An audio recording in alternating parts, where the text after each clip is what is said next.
Congratulations babe. Sabi ko na nga ba at ikaw ang makakakuha sa tiwala ng daddy ko, simula ni Erica sa pag-uusap nila ng maiwanan sila sa study room. And I owe that to you. Thanks, Erica, pasasalamat naman ni Joaquin. Nawala na ang kaba niya kanina na hindi niya mapipli si Mr. De La Roca. Mabuti na lamang at nagawa niya ng maayos ang kanyang trabaho. Flirty and sophisticated, iniba ni Erica ang pagkakakross ng mga binti nito na nakaupo. Sinadya na ang magandang hita nito ay humantad. Mula sa dokumento na muling pinapasadahan ni Joaquin nang basa ang stock transfer document kung saan nakasaad na legal na ibinenta na sa kanya ng mag-amang De La Roca ang 25% na share of stocks nila sa kanya ay hindi sinasadya ay napasulyap siya roon. Nasilip pa niya ang pulang tibak ng dalaga. Gayunman, hindi na siya nagtaka sa kinikilos ng dalaga. Napailing na lamang siya. Hindi mo man lang ba ako na-miss, Joaquin? Malandi ang pagkakangiti na tanong ng dalaga pagkuwan. He didn't miss Erica at all, she didn't even cross his mind. Ipinarating niya ang mensaheng iyon sa dalaga at muli niyang pagbabalik ang paningin sa binabasang dokumento. Hindi niya tuloy na malayan ang paglapit nito sa kanya. Pinaglandas nito ang kamay nito mula sa batok niya at pinadaus-daus iyon patungo sa ugpungan ng polo at trousers niya. Nanunukso ang mga titig nitong walang anumang ipinasok nito ang kamay doon. Napapikit si Joaquin nang maramdaman niya ang mainit na palad nito sa kanyang kwan. Ako, miss na kita, Joaquin, nang hahalina na bulong pa ni Erica. Stop it, Erica, bago pa man siya madala ay awat na niya rito. Alalahanin mo nandito tayo sa bahay niyo. Ano na lamang ang iisipin ng dad mo kung pinutol ni Erica ang sinasabi niya sa pagdikit ng hintutulo nito sa kanyang bibig. Wala namang pakialam si dad sa atin, at namamaos nitong sabi na lalong nagpainit sa patuloy na tumataas na termiparatura ng study room. Ipinagpatuloy nito ang pang-aakit sa kanya. Sa leeg naman niya ito humulik kasabay ng pagkilos ng palad nito sa may kanyang kondongan. Napahugot ng marahas na hininga si Joaquin. Erica was about to devour him when suddenly he caught sight of Celine in his mind's eye. Instantly, his sanity returned. Ang matinding init na nararamdaman niya ay parang nabuhusan ng pagkalamig-lamig na tubig. Erica, no. Matatag na pigil na niya sa karne ni Erica na patuloy sa paghahalina sa kanya. What's wrong? Panipi. Tumayo siya at humakbang palayo sa dalaga upang tuluyang makaiwas sa tukso. Hinagod ang sariling buhok at umalon ang mga balikat niya sa pinakawalan niyang malalim na hantong hininga bago pumihit paarap. I'm sorry, Erica, but I can't do what you want. I am already married, and I don't want to cheat on my wife. Nagsalubong ang mga kilay ni Erica. Ako ang tumulong sa iyo upang mabawi ang Regal Empire, Joaquin, hindi ang walang kwentang asawa mo. Dapat ako na ang pinipili mo na ngayon at hindi ang Celine na iyon. I know, and I'll always remember your help for as long as I live, Erica. Pero sana humiling ka na lang ng kahit anong kapalit, wag lang ang pagtataksil ko sa asawa ko dahil hindi ko yun kailanman maibabayad sa iyo, subok niyang pakiusap. Unti-unti ang pagito ng galit sa rangamata ni Erica. Hindi ko talaga maintindihan kung ano ang pinakain sa iyo ng babaeng iyon. Ginayuma ka ba niya, ha? Nilason ka ba niya? Walang ginawa si Celine sa akin, Erica. It's just that I can no longer change the fact that she's my wife now. No, hindi ako makakapayag, Joaquin. Akin ka lang. Napakabilis na nalapitan siya ni Erica. Ikinulong ang kanyang mukha sa mga palad nito at siniil ng mas maalab na halik. Mabilis din naman niyang kinalas iyon at iniiwas ang mukha. I'm sorry, Erica, but I have to go. Walang hiya ka, pahabol na mura sa kanya nito pero hindi na niya pinansin. Tuloy-tuloy siya ng alis. Pagdating sa kotse ay ipinasa niya agad ang dokumento kay Secretary Dem. Congratulations sir. Ikaw na ngayon ang bagong chairman ng Regal Empire, pagbati sa kanya nito matapos pasadahan iyon ng basa. Gawin mo na ang dapat gawin. Jerry Oso ang mukhang utos niya. Right away, sir. Hatuwang tugon ng sekretaryo. Kaliwat kanan ang ginawa na nitong pagtawag pagkatapos. Siya naman ay tinawagan si Alexa. Kailangan na niyang mailayo ang pinsan sa lungga ng kapatid at ina nitong Gaaman sa kapangyarihan bago mangyari ang pasabog na kanyang gagawin. Ay papasundo kita sa tauhan ko, Lex. Magtungo ka sa Villa Verde. Nandoon ang ate Celine mo. Doon muna kayong dalawa pansamantala at huwag na huwag lalabas hanggat hindi ko sinasabi. Okay, hindi na niya kailangang magpaliwanag dahil pagpayag agad ng dalagita. Ikaw na muna ang bahala sa ate Celine mo habang wala ako at wala si Tita Mildred sa Villa Verde. Magiging sobrang busy ako simula ngayon kaya aasa ako na titingnan mo si ate Celine mo at hindi magpapakasaway habang magkasama kayo roon, bili niya pa sa pinsan. Does that mean you can now reclaim Regal Empire, kuya? Panipi. Parang ganoon na nga pero habang hindi pa ako sure, I don't want to become complacent. Kilala mo ang kuya Jasper mo, hindi yun basta-basta magpapatalo. Panipi. Yeah, I know. Ingat ka, Kuya Joaquin. Panipi. I will. Mag-iingat din kayo ni Ate Celine mo sa Villa Verde. Ikaw na ang bahala. Panipi. You can count on me now. Panipi. Thanks, Lex. Panipi. Nang ibaba niya ang cellphone ay mas malalim pang buntong hininga ang pinakawalan ni Joaquin. Inihanda niya ang sarili dahil alam niyang nagsisimula pa lang ang laban nila ni Jasper. Asaf, sabihin mo ang ilang kasama mo. Magtungo sila sa Villa Verde at tulungan nila si Calex. Bantayan at siguraduhing maging ligtas lagi sina Celine at Alexa doon, maya-maya ay utos niya sa nagmamaneho niyang bodyguard. Yes, sir, pagsunod din agad nito sa kanya. Isinuksok ang Bluetooth headset sa tanga at may kausap na sa kabilang linya. Minsan pa ay bamantong hininga si Joaquin. May nagtutulak sa kanya na silipin si Celine sa app sa kanyang cellphone. Tingnan kung ano ulit ang ginagawa ng asawa, subalit sa puntong iyon, kahit mahirap ay pinigilan niya ang sarili. Sa ngayon, wala munang Celine. Sa ngayon, isasantabi niya muna ang kanyang asawa. Sa ngayon, babaliwalin niya muna ang nararamdaman. Dapat siyang mag-focus sa laban. Wala dapat distraction. Wala dapat dahilan para mawala ang atensyon niya sa Regal Empire. Huling pagkakataon na niya ito. Konting pagkakamali lang ay katapusan na ng lahat kaya hindi dapat na magkamali siya. Babawi na lang siya kay Celine at aayusin ang lahat sa kanila na mag-asawa oras na magwagi siya. Nabulabog ang ginagawang pagtulog sa hapon ni Celine. May dumating sa Villa Verde dahil busina ng kotse ang bumulubog sa kanya. Gayunman, dahil buntis ay maingat siyang bumangon. Naisip niya rin kasi na baka si Calex lamang iyon kaya walang pagmamadali ang kanyang pagkilos. She took a bath and donned her house clothes. Lumabas lamang siya sa inuukopang silid at pamanang nang natiyak niyang maayos na ang sarili. Titingnan niya kung si Calex nga ang dumating. Balak niya ay magluluto siya at yayain niya itong kakain. Nag-crave siya bigla ng sinigang na bangus. Maasim na sinigang na bangus. Iyon ang lulutuin niya. Hi, Ate Celine. Ngunit hindi pa man siya nakakababa ng tuluyan sa hagdanan ay bati sa kanya ng isang boses babae. Pamilyar ang boses. Nangunot ang noo ni Celine na itinaas ang tingin sa may living room. Laking gulat niya narig makilala ang dalagita papalapit sa kanya. Alexa, genuine ang naramdaman niyang tuwa nang makita ang pinsan ng kanyang asawa. Binilisan na rin niya ang pagbaba sa hagdanan. Masayang nagliwanag ang mukha niyang ibinuka ang mga kamay nang maglapit sila. I miss you, Ate Celine. Niyakap naman siya nito ng mahigpit. How are you here? I was surprised when Kuya Joaquin said you're here at Villa Verde. Panipi. Maayos naman kahit paano. Hindi ako pinababayaan ni Tila Mildred noong nandito pa siya, sagot niya nang maghiwalay sila ng yakap. Doon tayo. Upo tayo, tapos ay iniaya niya sa dalagita pabalik sa living room. Hawak kamay na nagtungo sila doon at umupo na tabi sa mahabang sofa. Are you really okay, ate? Why does it seem like you've even lost weight? Look at your face, you're so pale. Are you sick? Komento ng dalagita matapos siyang sipat-sipatin, oo nga. Marahang idinampi-dampi niya ang mga magkakadikit na kanyang mga kalan sa kanyang pisngi upang magkaroon ng kulay kahit paano. Ganito lang siguro na namumutla ang mukha ko dahil sa hindi naman ako naglalalabas dito sa villa lagi na lamang nakakulong. How sad. Napalabi si Alexa. It means I'll end up like you, feeling trapped here in Villa Verde. Panipi.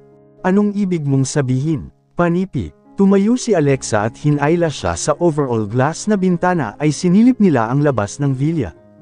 Teka, bakit ang daming bodyguards?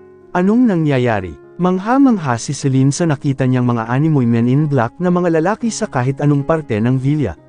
Siguro ay 5 sila, pang-anim si Calex na kinakausap sila. Utos po ni Kuya Joaquin.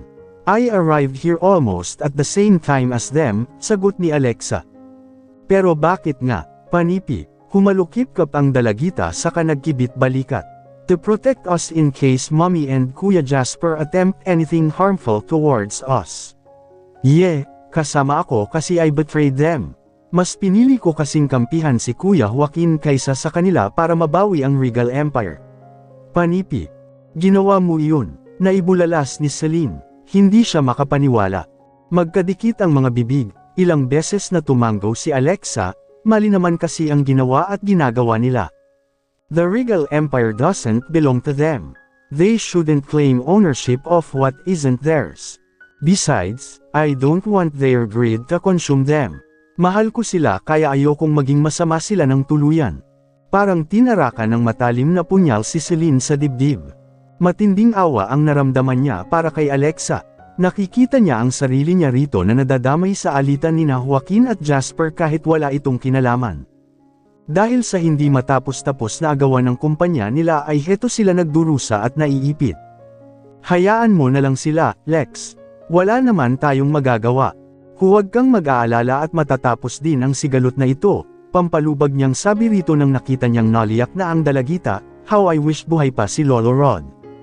Sana siya pa rin ang may hawak ng Regal Empire para hindi nag-aagawan ang magkakapatid. Malungkot na saad pa rin ni Alexa. We were all getting along well when Lolo Rod was still with us. Things only became chaotic when he decided to leave the company to Tito Alfonso. Una pa lang ay tinutulan na mami ko yun dahil hindi raw siya makakapayag na sa isang ampon lamang mapupunta ang kumpanya ng pamilya Rovice. Minsan pa ay nanlaki ang mga mata ni Celine. Her curiosity was aroused. Tama ba ang narinig ko? Ampon ng Chairman Este ang dating chairman ng Regal Empire. Ang daddy ni Joaquin. Sunod-sunod na tango ang ginawa ni Alexa. Yes, Ate Celine, that's why Mom is so mad at Tito Alfonso. All along, she only pretended to accept him as a brother or sibling, because the truth is she's never regarded Tito Alfonso as such in her entire life, not even Kuya Joaquin. Sabi rin niya hindi niya kailanman matatanggap si Kuya Joaquin bilang pamangkin. Kaya pala, ngayon ay nauunawaan ko na ang lahat, nalungkot na naibulalas niya. I'm so sorry, Ate Celine, because of Kuya and Mommy, your husband is facing difficulties. Imbes na masaya kayo ngayon ni Kuya ay kabaliktaran dahil sobrang busy niya. Nagtama ang paningin nila, siya ang unang nagbawi ng tingin. Ayos lang. Wala naman iyon sa akin. Hiling ko lang na sana matapos na ito nang makalaya na tayong lahat.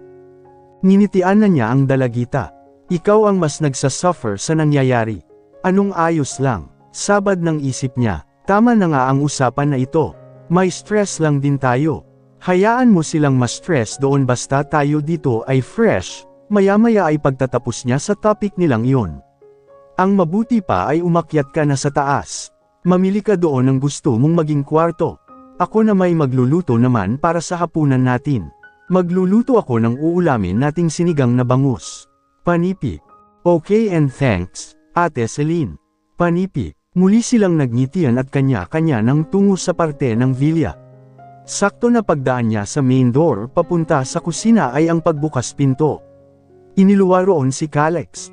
Ma'am Celine. Itinaas ni Celine ang palad upang pigilin ito sa pagpapaiwanag. Sinabi na sa akin lahat ni Alexa. Kumain na ba kayo ng mga kasama mo?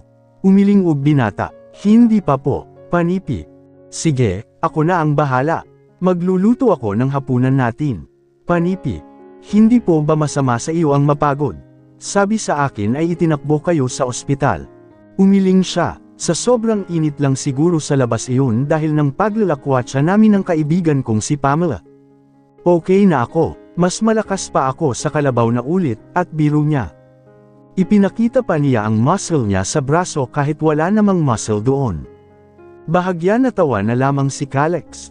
Nagpaalam na ulit na pupunta sa labas. Siniguro naman ni Celine na hindi siya nakikita ni Calex pati ni Alexa bago niya pinakawalan ang napakaalim niyang buntong hininga at hinaplos ang kanyang tiyan. Mas magiging busy pa pala ang daddy mo ngayon, anak. Sorry, anak, kung lalaki ka sa sinapupunan ni mommy na hindi mo man lang siya mararamdaman. Hindi bale, masasanay rin tayo na wala siya. Bago pa man mag-alpasan sa mga mata niya ang mga tinitimping mga luha ay nagtungo na siya sa kusina para magluto. She shouldn't cry. Hindi pwedeng makita siyang umiiyak ni Alexa dahil tiyak na makakarating kay Joaquin. Hindi dapat malaman ni Joaquin na iniiyakan niya ito. Nakakahiya, pinapalakas niya ang damdamin na inilabas niya ang mga gagamitin niya sa pagluluto, pati na rin ang mga ingredients. Pilit niyang itinuon ang kanyang atensyon sa pagluluto hanggang sa tuluyan na siyang nawili sa ginagawa at naiwala nga niyang muli ang tampo niya sa kanyang asawa. Hindi pa rin maasim. Nagtataka niyang naibulalas ng hind pa rin siya makontento sa asim ng kanyang niluluto. Napapakunot-noo talaga na siya dahil 4 na sachet na ng sinigang sa sampalok mix ang nailagay niya. Baka dahil madami akong niluluto kaya kulang, tama. Nagbukas ulit siya ng isang sachet at ibinudbad lanat sa niluluto. Wala pa rin. Subalit parang tubig lang pa rin ang sabaw ng niluluto niya na walang asa ng kanyang lasa honey ulit. No choice siya kundi ang magbukas ulit ng isang sachet. Ayan, masarap na. Sakto ang asim. Kalaunan nga'y nakontento na siya. Sarap na siya sa sabaw ng sinigang na crave niya. Katatapos lang niyang maglagay sa mga mangkok ng ulam at kanin sa mga pinggan para sa mga kasamang bantay ni Calex nang pumasok si Alexa sa kusina. Tapos ka na palang magluto. Is there anything else I can help you with? Ate Celine, wala na pero pwede mo akong tulungan na ilabas ang mga ito para sa balcony na lang kumain ang mga bodyguards. Naispi ko kasi na hindi sila kasya rito sa kusina kung dito sila kakain. Panipi. Okay po. Panipi, tinulungan nga siya ni Alexa. Nang makita sila ni Calex ay alerto ring tumulong ito sa kanila kaya napadali ang trabaho nila. Tawagin mo na sila nang makakain sila, utos niya kay Calex pagkaraan. Sige po, Panipi, uradang nagsilapitan ang mga kalalakihan nang tawagin sila ni Calex. Sabay-sabay na nagpasalamat sa kanya. Kain na kayo, mabait namang sabi niya. Nag-abutan ng plato ang mga kalalakihan. Handa na silang lantokan ang pagkain. Kain lang. Wala kayong hiya, okay. Pero dahil sabi ni Alexa ay natigil sila. Natawa si Celine at Calex. Ang ibig sabihin siguro ni Miss Alexa ay kumain lang kayo. Huwag kayong mahihiya, paliwanag ni Calex sa mga kasama. Yes, that's what I meant, mabilis na sabi ni Alexa. Kita ang lahat ng mapuputi at pantay-pantay na nang pinitong umiti kay Calex. Pasensya na kayo, Englisera kasi itong pamangkin ni Sir Joaquinio kaya kayo na ang mag-adjust sa Tagalog niya. Tatawa-tawa namang sabi ni Celine sa mga kalalakihan. Nakangiti na silang tumanggo-tango. Sige na, kain na. Para sa inyo talaga ang mga iyan, inganyo ulit ni Celine sa mga ito. Siya pa ang nagbigay ng kutsara sa wala pang hawak. Nagsikilos nga ulit ang mga kalalakihan. May unahan pa sa sabaw ng sinigang. Ngunit kapansin-pansin na sabay-sabay silang natigilan, kasama na si Calex, nang malasahan nila ang sabaw. Bakit may problema ba? Nagtakang tanong ni Celine. Walang nakasagot sa kanya dahil nasa bunganga pa ng mga lalaki ang kinain ay hinigop na sabaw. Hindi nila malunok. Pangit ba ang lasa ng niluto ko? Tanong pa ni Celine. Nagkatinginan na sila ni Alexa. I think they don't like the taste of your sinigang, Ate Celine. Hula ng dalagita. Nagsalubong ang mga kilay ni Celine. Mabilis niyang tinikman ang niluto. Masarap naman, sakto lang yung asim, ngunit pagtatanggol niya sa niluto dahil sakto lang talaga sa panlasa niya ang asim ng sinigang niya. Pinasadahan niya ng masamang tingin ang mga kalalakihan na sa tingin niya ay mga nag-iinarte lamang. Lunukan niyo, yan. Pagkuhan ay madiin na utos niya. Nauna si Calex sa sumunod. Kumain kayo. Alalahanin niyo, asawa siya ng boss natin, tapos ay pasimpleng command niya sa mga kasama. Walang nagawa ang mga kawawang kalalakihan kundi ay pakitang nasasarapan sila sa napakaasim namang talaga to the highest level todo na ito sa asim na sinigang. This is so sour, Ate Celine. Si Alexa lamang ang lakas loob na nagreklamo, anong sour? Sakto lang kaya ang timpla ko. Giit ni Celine. Upang patunayan na masarap ang niluto niya ay hinigop niya sa isang bowl ang sabaw. Hindi na lang ang mga bodyguards ang napangiwi, pati na rin si Alexa. At speechless na talaga silang lahat ng nilantokan ni Celine ang ulam. Hindi man lang naaasiman. Nakabusangot ang mukhang lumabas sa kanyang kwarto si Celine pagsapit ng umaga.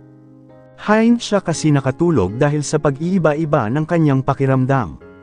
Hindi niya maintindihan kagabi kung ano ang gusto niya, kung gutom ba siya o hindi, kung nasusuka ba siya o hain. Hindi rin niya moari kung bakit ang bigat ng kanyang dibdib. Parang gusto niyang umiyak na hindi. Mukhang tama ang sinabi ng doktor noong nahimiti siya na misla ng kanyang pagbubuntis. Idagdag pa ang sinasabi nila na hormonal changes kapag buntis ang babae. Katulad na lamang ngayon na uhaw-uhaw naman ang pakiramdam niya. Nadatnan niya sa kusina si Aling Cora. Naramdaman malamang ang presence niya kaya napalingon ito sa kanya. Magandang umaga po, alang-inang bati niya. Ngumiti ito. Ayos ka lang ba? Pasensya ka na kung hindi na ako nakabalik kagabi. Nagtanrums kasi ang anak ko. Hindi ko na maiwanan. Ayos lang po, ani at dumiresto sa may fridge. Kumuha siya roon ng tubig. Sinong nagluto nitong napakaasim na sinigang? Ikaw ba, Panipi? Napangiwi siya, isa pa iyon. Hindi niya alam kung saan siya kukuha ng kakapalan ng mukha sa ipinakain niya kina Kalex kagabi. Parang kahit magsuot siya ng maskara ay hindi niya pa rin magagawang harapin sila sa sobrang kahihiyan, kagabi rin ay nagbago ang panlasa niya. Dahil nga parang nagugutom siya kagabi ay sinubukan niyang kumain, doon niya nalasahan na napakaasim ng niluto niyang sinigang kagabi. Hindi lang maasim, super duper maasim, na kahit siya man ay hindi niya magawang lunukan ang sabaw. Just go Lord, hindi ko po alam kung bakit ganyan ang kinalabasan ng sinigang ko. Bigla na lang pong naging maasim na maasim pero kagabi naman ay sakto sa panlasa ko, sagot na niya kay Aling Cora. Natawa kaunti ang ginang, huwag ka nang magtaka, ganyan talaga ang buntis. Sa tingin niyo po dahil iyon sa pagbubuntis ko. Nakangiwing paniniguro niya, oo, Celine. Bumantong hininga si Aling Cora. Kaya nga kapag buntis ang babae ay kailangan niya ang kanyang asawa kasi nagbabago ang lahat sa kanya. Ugali niya, pakiramdam niya, panlasa niya, as in lahat. Kahit alam iyon ni Celine ay may pumintig pa rin na kalungkutan sa kanyang puso. Hindi mo pa rin ba sasabihin kay Joaquin ang sitwasyon mo? Panipi. Napahaplos siya sa sinapupunan niya. Then she calms herself. Bahala na po kung malalaman niya o hindi, hindi ko naman po may tatago ang paglobo ng tiyan ko. Pero sa ngayon susuluhin ko pa muna ito habang wala pa siyang kaalam-alam at busy siya. Ayaw kong makadagdag pa sa mga alalahanin niya po, sa bagay. Muli ay nagbuntong hininga ang ginang. Napanood ka nga ulit yung balita tungkol sa Regal Empire. Umiinit pa lalo, Panipi. She faked her smile. Kung ano-ano pa ang idinaldaw ni Aling Cora habang nagluluto ng almusal. Dahil hindi naman misla ng pang-amoy niya sa sandaling iyon ay tumulong na rin siya. Madami silang niluto para aniya ay mabusog ang mga kawawang nagbabantay sa kanila. Gusto niyang bumawi sa kapalpakan niya kagabi. Subalit nang kumakain na sila ay napapaasim na naman sa kanya ang mga bodyguard. Paano'y ang inuulam niya ay hindi ang mga niluto nila ni Aling Cora, kundi ang manibalang na native na mangga. Hindi sinasadya ay nakita niya iyon sa supot na dala ni Aling Cora. Papahinugan pa dapat pero pinapak na niya. Sarap na sarap siya. Halos tumulo-tuloy ang mga laway na nakatingin sa kanya. Are you still in the right state of mind, Ate Celine?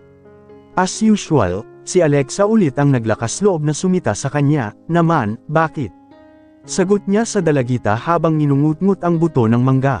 Hindi talaga niya tinitigilan hanggang may laban ang mangga. Napapaiwas na lang ng tingin ang kalalakihan kasama si Kalex dahil kung hindi ay talagang tutulo ang mga laway nila sa ginagawa ni Celine. Like seriously, matino ka ba sa lagay na, yan? Nangangasim na komento pa ni Alexa. Oo nga, maang nasagot pa ni Celine. Ate, you're eating unripe mango with rice. As in, steel green pa ang color ng balat niya, lumaki na talaga ang mga mata ni Alexa sa hindi pagkapaniwala. Parang bata siyang itinatama ang maling ginagawa niya sa pagkain. Bakit ba? Masarap naman talaga ulamin ang ganitong mangga. Giit naman niya. Direng-diri ang hitsura na reaksyon ni Alexa. Nagtatawa ang mga kalalakihan. May ganyan talaga na tao. Kahit yung asawa ko noon ay nag-uulam din ng manggang hilaw, pagtatanggol na ni Aling Cora kay Celine. Sa katuwaan na tama ang ginagawa niyang pagkain ay nilabihan ni Celine ang mga bodyguards. No, this is not right. Admit it, Ate Celine, what's wrong with you? Ngunit puna na talaga sa kanya ni Alexa sa kabila ng sinabing iyon ni Aling Cora. Hindi naniniwala na maayos pa ang pag-iisip niya. Buntis ka ba, ma'am? Tanong naman ng isang bodyguard. Ganyan din kasi ang misis ko noong buntis siya. Pero hindi manggang hilaw ang inulam niya kundi mansanas. Inulam niya ang mansanas at rambutan. Panipi. Nagtawanan ang mga kasama nito. Napakagatlabi naman si Celine. Bigla ay parang nagliwanag ang kanyang isipan na mali nga ang kinikilos niya. Sino nga ba namang matinong tao ang mag-uulan ng hilaw na mangga? Siyempre wala. Nakangiwi sila parehas ni Aling Cora na nagkatinginan. At alam niya parehas sila ng nalaspi. Booking. Is Kuya's guess correct, Ate Celine? Is it true that you're pregnant? Nanlalaki lalo ang mga mata ni Alexa nang ilipat sa kanya ang namamangha nitong tingin. Hindi na kinailangang sagutin Leon ni Celine Doy, bigla ay tutupin niya ang bibig na tila maduduwal. At nagkatinginan ang lahat ng patakbong tunguhin niya ang kusina. Sinundan siya ni Alexa. Naabutan siya sa may lababo na nagduduwal. Lahat ng kinain niya ay inilabas niya ring lahat. Does Kuya Joaquin already know about this? Tanong ng dalagita habang hinahaplos siya sa likod. Nagmumag sa gripo si Celine nang umayos na ang kanyang pakiramdam at alang-inang bumaling sa pinsan ng asawa. Hindi pa, Lex, at ayaw ko muna sanang malaman niya. What? But why? Bumakas agad sa mukha ni Alexa ang pagtutol. Kinagat niya ang mga labi upang hindi mapaiyak. Ayaw kong dagdagan pa ang alalahanin ng Kuya Joaquin mo. Sobrang dami ng tumatakbo malamang sa isip niya ngayon. Sobrang dami niyang kakaharaping problema. Siguradong hindi niya rin naman maa-appreciate na magkakaroon na kami ng anak. But he should still know. He has the right to know if he's the father, and I'm quite sure he'll be happy, pagrarasan pa rin ni Alexa. Hindi na nakapagsalita o nakapagdahilan pa si Celine dahil may punto naman si Alexa. I'll call him. I'll inform him that you're going to have a baby. Napakabilis na inilabas ng kalagita ang cellphone nito. Alexa, pagtutol niya dapat. Kinabahan siya ng malala. Don't worry, ate. I know Kuya Joaquin well. He won't resist his child any more than he can resist me. Despite how he may seem indifferent, family matters to him. Kaya nga bilib na bilib ako sa kanya kaysa kay Kuya Jasper na sarili kong kapatid. Panipi. Lalong natameme na si Celine. Bet me, once he finds out that you're pregnant, he'll rush over here, buo ang tiwala na sabi pa ni Alexa. Parang sumakit ang dibdib niya sa sinabing iyon ni Alexa. Sana nga ganoon ang mangyayari. Pinanood na lamang niya si Alexa nang tawagan na nga nito si Joaquin. Tahimik ang siya. It's ringang, excited na imporma nito sa kanya. Tipid siyang ngumiti at hinaplos ang tiyan. Umaasa na siya sa sinabi ni Alexa. Naniniwala na siya para sa anak niya. Na-realize niya na kung mahalaga silang mag-ina kay Joaquin ay kakaripas nga ito ng punta sa kanila oras na malaman nito ang totoo. Ngayon sila magkakaalaman. Natanggap ni Secretary Dem ang tawag ni Alexa. Ito ang may hawak sa cellphone ni Joaquin. Mahina na sinagot nito ang tawag ng dalagita. Mr. Dem, I need to talk to Kuya Joaquin. He has something to know about Ate Celine, madaling sabi rito ni Alexa. Pinagbigyan siya ni Secretary Dem. Sir, excuse me, but your cousin Alexa is online and... Walang naging reaksyon si Joaquin, seryoso lamang ang mukha na nagsalita. Tell her that she can't disturb me right now. Nasa conference room sila ng sandaling iyon. Closed door meeting with board of directors kaya kahit sino ay walang hahayaan na mag-interrupt. Yes, sir. Walang nagawa si Secretary Dem kundi ang putulin ang tawag ni Alexa matapos sabihing hindi maaaring istorbohin ang amo. No, Mr. Dem. Don't hang up. Hello, Mr. Dem. Tandang padamdam. Malakas na pagtutol ni Alexa sa pag-indyan sa tawag niya pero wala na rin itong nagawa. Out of coverage na ang number ni Joaquin nang ilang ulit niyang subukan ulit na i-dial. Paiyang-paiya si Alexa, Isang eksaherado at palsipikadong ngiti ang ibinigay nito sa kanyang ate Celine nang ibalik niya ang tingin dito. Bumantong hininga naman si Celine. Sinabi ko naman kasi sa iyo. Walang oras sa ganitong bagay si Kuya Joaquin mo. Hayaan na muna natin siya na asikasuhin ng Regal Empire. Panipi. But, hindi dapat sasang-ayon ang dalagita. Don't worry Lex, kaya ko itong mag-isa. Lilipas din ang mga morning sickness ko. Mawawala rin ang mga kabaliwan ko. Ang mahalaga ay mabawi ng Kuya Joaquin mo ang Regal Empire. I'm sorry, ate, if you're going through all of this alone. Naiiyak na yamakap na sa kanya ang dalagita. Noon pa naman ay madami na akong napagdaanan na mag-isa ako. Sanay na ako kaya ayos lang, sagot niya na ginantihan ito ng yakap.